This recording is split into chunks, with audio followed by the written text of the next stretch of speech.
Hi, welcome back to Gaming for Gamers. So today, here we are back in London. There's Noor, she's back from a break, and so am I. And we're in South London. We're in a back street, but we're very close to the Kennington Oval, the famous cricket ground, so just for reference purposes. So today I'm going to bring up a point that someone made to me, and it's point for discussion really. It's involving a lot of things I've talked about with things that are put into games and messages, etc, etc. And someone said to me in a message, well, the people that create games are artists, and artists will always have the kind of right and the way to put what they want into their work, and it's about interpretation, and everyone's got different ideas of what's right and wrong. And they're artists anyway, so they're creative and they can do kind of what they want. And I thought about this and I thought, no, yes and no. And so this is my fault, and you can make your own comments or whatever. So I thought, well, yeah, okay, if you're an artist and you're painting, a la Picasso, they're probably not as famous or rich, or you're a sculptor or something like that, yes, that is exactly right. Or a musician, that's exactly right. You can do what you wish, and you're making something that you find personal to you, and if it succeeds or doesn't, it's up to you to make what you want. It's an expression of your own art and your own creativity. But some media is different. For instance, mainstream movies are different. You can't just make a movie and decide, oh well, I'm going to make a movie about what I feel and what I want, because when you're making a mainstream movie, I'm not talking about some indie movie, you're trying to sell it, and that's the point of the movie. The same with TV. And it's very much the same with video games.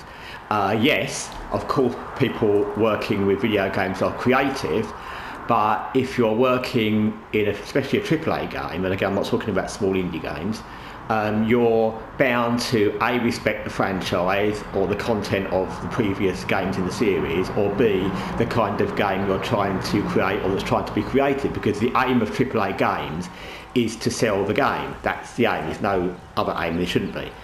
So no, it's not quite the same. You can't give people a license to put whatever they want into AAA games or mainstream media and say, oh well, it's up to them because they don't need to worry because they're creative and everyone can interpret it differently. No, that's not, I don't think that's right. If you are hired by someone to make a product to sell, which is not you, it's not you selling, you're not putting up the money to make the AAA game or the movie, so it's not your money, and you're making a game to sell to consumers, and in a certain way, it's a certain kind of game, it's a certain franchise, then you're bound to be creative, yes, but in the confines of that franchise or that kind of game. So that doesn't mean you can throw in modern slang into a fantasy game, or that you can throw in woke messages into any game you want just because it suits you.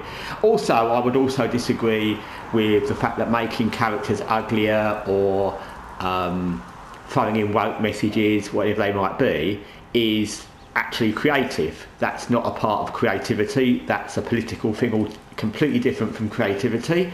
So again, it's not down to individuals to throw in their political or religious agendas into games. That's not even a creativity thing. That's a different thing altogether. So like I said, yes, artists in a more broad spectrum have the right to use creativity in their work, but it depends on what the work is, whether they're working for themselves, whether they're working for a company, whether they're putting up the money, whether they're doing it on their own time.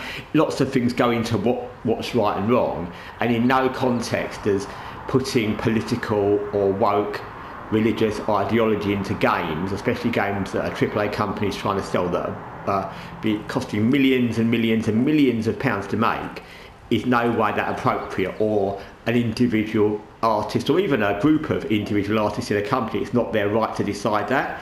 So that's my fault. Like I said, it's just something that was mentioned to me, so I thought I'd mention it to you guys, and yeah, see what you think. Anyway, thanks for watching.